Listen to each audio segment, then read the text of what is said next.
Soyez bénis, que le Seigneur te bénisse abondamment. Nous voulons partager la parole du Seigneur, la parole de Dieu. Ce que ta famille t'a transmis te détruit peut-être. Cher frère, tu es né à l'église. Chère sœur, tu es né dans la maison de Dieu, mais c'est ta famille qui t'a programmé. Né à l'église, mais programmé par sa famille. La première école de ta vie ne s'appelle ni la maternelle, ni le primaire, ni le collège, ni le lycée, ni l'université, mais ta famille. Avant d'apprendre la science, avant de lire la Bible, tu as appris à observer ton père, ta mère, ta famille. Tu as observé les disputes, les insultes, les silences, la façon d'être, la façon de vivre, la façon de manger, la façon de parler. Et ce que tu as vu, tu l'as copié. Le problème, c'est que nous pensons que tout ce que nous avons reçu de nos parents est forcément bon. Mais certaines habitudes sont devenues des forteresses. Voilà pourquoi la Bible nous appelle à un renouvellement de l'intelligence. Romains chapitre 12 au verset 2, ne vous conformez pas au siècle présent, mais soyez transformés par le renouvellement de l'intelligence. Dieu ne parle pas de changer le comportement, mais il parle de la manière de changer, la manière de penser, la manière de vivre, la manière de se comporter. La famille est la première école invisible. Ton père changeait de femme, tu crois que c'est normal. Ta mère insultait ton père devant vous, tu crois que c'est un tempérament. On criait pour régler les problèmes, tu penses que c'est de l'autorité. Il y a des filles qui insultent facilement les hommes, leurs maris, parce qu'ils ont vu leur mère insulter leur père, insulter les hommes. Il y a des hommes qui sont aujourd'hui infidèles parce que l'infidélité dans leur famille est banalisée. Ce n'est pas parce que tu as vu quelque chose toute ton enfance que c'est la vérité. Maintenant, c'est là où nous remarquons qu'il y a le conflit intérieur. Quand tu viens maintenant dans la maison de Dieu, on te prêche autre chose. Ce que Jésus-Christ t'enseigne entre en collision avec ce que ton père, ta mère t'ont montré. Tu pries, certes, mais ton réflexe reste toujours charnel. Tu chantes à l'église, tu chantes à la chorale, tu es un intercesseur, mais ta mentalité reste toujours ancienne. Voilà pourquoi certains sont à l'église depuis 10, 15, 20 ans, mais réagissent toujours comme quand ils étaient dans leur quartier. Certains prêchent même la parole de Dieu, mais leur réaction, c'est comme quand ils étaient dans leur quartier d'enfance. Il y avait une maman que j'appelais maman contrôlante, qui ne voulait pas que ses enfants approchent les serviteurs de Dieu, témoignent à tout moment. Elle était autour de ses enfants.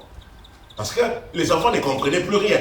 Ils voulaient poser des questions. Mais ce que maman faisait à la maison, ce qu'ils ont vu depuis leur enfance et ce que Jésus enseignait, c'était différent. Mais quand ils voulaient venir vers les hommes de Dieu pour poser des questions, la maman était toujours là en train de faire la police, en train de contrôler. Donc elle ne voulait pas que les enfants discutent avec les serviteurs de Dieu.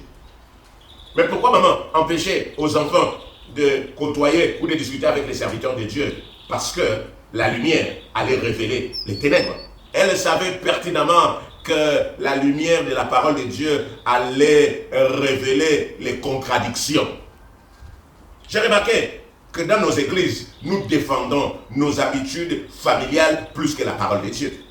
On préfère protéger l'image que de guérir l'âme. Ce que tu as vu enfant est devenu ta normalité. Tu peux aimer tes parents sans copier leurs erreurs. La conversion ne supprime pas automatiquement la programmation. Ce qui a été fait, ce que tu as vu dans la maison de ton père, dans la maison de ta mère, n'était qu'une programmation. Ce n'est pas parce que tu as accepté Jésus-Christ comme Seigneur et Sauveur que ça va te quitter comme ça. Certaines malédictions ne sont pas mystiques, mais elles sont mentales. Si tu ne renouvelles pas ton intelligence, tu répéteras l'histoire. C'est clair et net. Ce n'est pas parce que papa faisait ainsi que Dieu approuve. Ce n'est pas parce que maman pouvait insulter les ménagères, insulter les gardiens, que toi aussi tu dois le faire. On peut être né de nouveau, mais penser à l'ancienne. Oui, la famille t'a formé, mais Dieu veut te transformer. Tu n'es pas obligé d'être la photocopie de ton passé. le salut commence par l'esprit, mais la transformation commence par l'intelligence. Un homme avait l'habitude de dire, je ne comprends pas pourquoi mon mariage échoue. J'ai déjà divorcé 2 fois, 3 fois. Mais son père avait eu 5 femmes, son grand-père avait aussi eu 5 à 6 femmes. Dans sa tête, la fidélité n'était pas une valeur. La fidélité n'était qu'une option. Et très souvent, quand il changeait de femmes, il pensait que ces femmes étaient mauvaises. Et à l'église, il demandait au pasteur de prier pour que sa femme change. Alors que Dieu voulait changer son modèle intérieur. Vous savez, ce que nous avons vu dans nos familles sont devenus pour nous des héritages invisibles.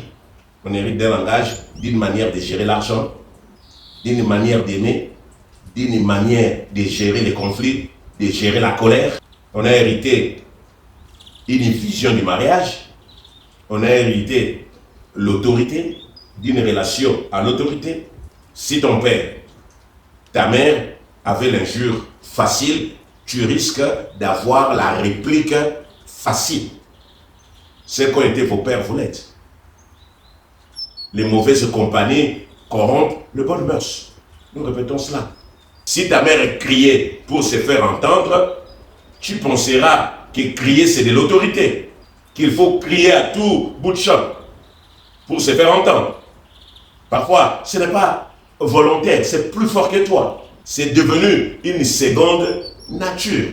Vous savez, les petits gestes que nous avons vus programment notre vie. Il y a des personnes qui cachent la nourriture. Pourquoi?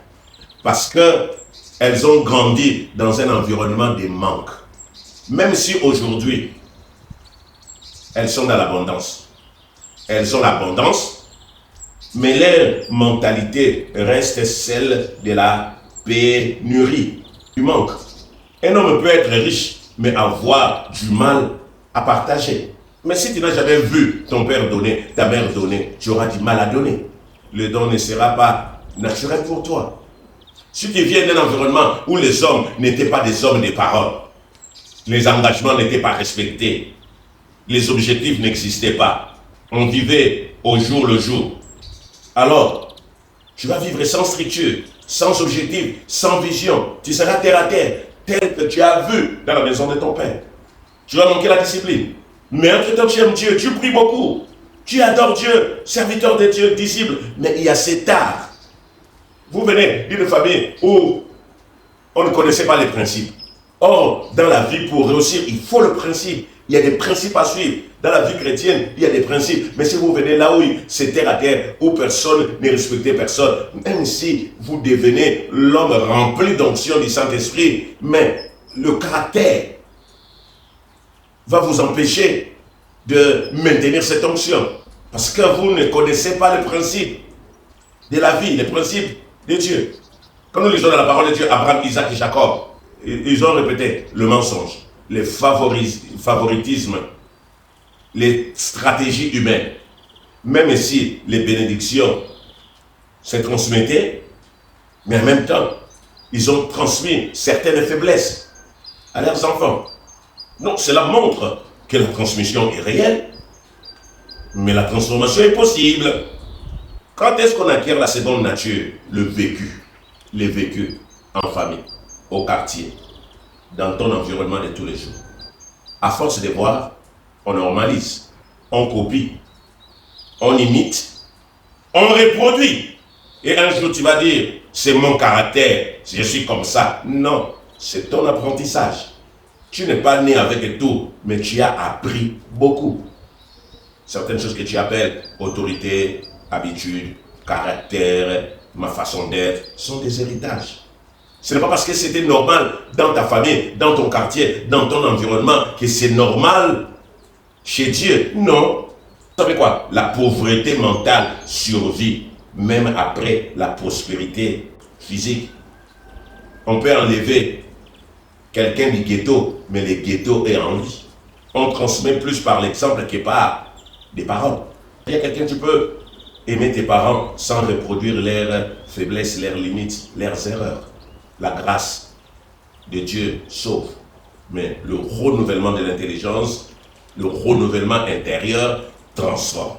Le renouvellement de l'intelligence, c'est identifier les mauvais modèles, refuser certaines habitudes héritées, accepter que tout ce que j'ai vu mes parents faire n'était pas parfait, remplacer la mentalité familiale, la mentalité de la famille par la mentalité du royaume de Dieu.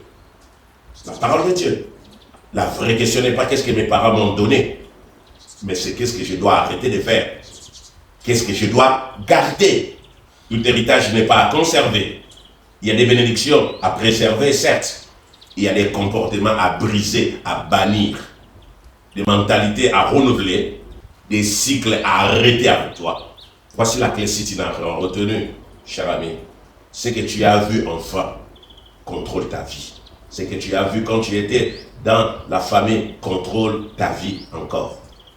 Tu dois savoir qu'il y a un combat invisible entre ton passé et Jésus-Christ. Renouvelle ton intelligence, renouvelle ton être intérieur avant qu'il ne soit trop tard. On t'a appris à mal faire et tu penses que c'est normal. Attention, la foi ne suffit pas sans transformation intérieure. J'ai dit, tu ressembles plus à ton père, à ta mère, à tes frères, à tes sœurs que tu ne le crois. L'école de ta famille peut t'éloigner de Dieu. C'est pour cela que nous disons, changer de vie sans changer d'intelligence, c'est zéro. Ces messages montrent une vérité importante, bien-aimés dans les Seigneurs. La première école de notre vie, c'est ta famille ou c'est la famille. Avant l'école primaire, avant l'église, avant d'aller ailleurs, avant les amis, il y a d'abord la maison. Dans cette école invisible, nous apprenons en observant comment on parle, comment on règle les conflits, comment on aime, comment on gère l'argent, comment on respecte ou non, comment on peut exercer l'autorité. Mais la famille n'est pas la seule école. Il existe l'école de la rue, l'école des amis, l'école du quartier, l'école de la culture, l'école des réseaux sociaux, l'école du travail, pour ne citer que cela. Toutes ces écoles participent à la formation de l'homme. Mais avant d'entrer dans ces autres écoles, nous avons d'abord été formés à la maison. C'est pourquoi nous avons commencé par la famille. Alors, dans la famille, il n'y a pas que papa et maman. Dans la famille, il y a plusieurs professeurs. Nous n'apprenons pas seulement de nos parents. Il y a aussi les grands frères, les grandes sœurs, les oncles, les tantes, les domestiques, les gardiens. Toute personne présente régulièrement dans notre environnement nous a appris quelque chose. Tous peuvent devenir des modèles. Tous peuvent enseigner par leurs paroles ou par leur comportement. Un enfant observe tout. Il copie sans s'en rendre compte, sans faire le tri. Les problèmes de la transmission, lorsqu'un père ou une mère enseigne des mauvaises habitudes pendant des années, puis décide de changer, les enfants, eux, peuvent continuer. Pourquoi? Parce qu'ils ont déjà appris. Et parfois, ils deviennent eux-mêmes des professeurs. Un enfant peut dépasser son modèle. Il peut devenir plus fort dans les mauvais apprentissages que celui qui l'a formé. C'est pour cela qu'un parent qui change peut être surpris de voir que ses enfants ne changent pas automatiquement.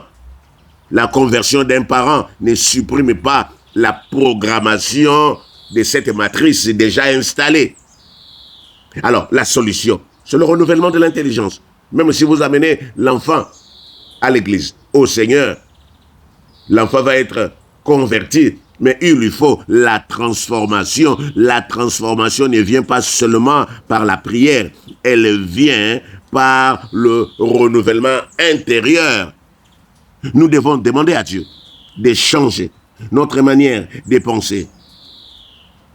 Nous devons demander à Dieu de corriger nos modèles intérieurs, de briser les cycles, de transformer nos réflexes. Nous ne pouvons pas effacer le passé du jour au lendemain, mais nous pouvons empêcher sa répétition. La famille a été notre première école. D'autres écoles ont continué le travail, mais aujourd'hui, Dieu veut devenir notre nouveau formateur. Le Saint-Esprit veut nous former. Nous devons prier pour que Dieu, par la puissance du Saint-Esprit, renouvelle notre intelligence. Oh, pas seulement notre intelligence, même l'intelligence de nos enfants. Car ce n'est pas seulement le salut qui change une vie, c'est une pensée transformée qui change une génération. Écoutez, tu ne choisis pas la famille dans laquelle tu nais, mais tu choisis la personne que tu deviens. Ce que tu as vu ne doit pas te définir. Ce que Christ t'enseigne doit te transformer. Aujourd'hui, Dieu ne te demande pas seulement de prier, il te demande de penser autrement. Si tu refuses de renouveler ton intelligence, qui transmettra à tes enfants le même lutte que tu connais aujourd'hui, que tu combats présentement.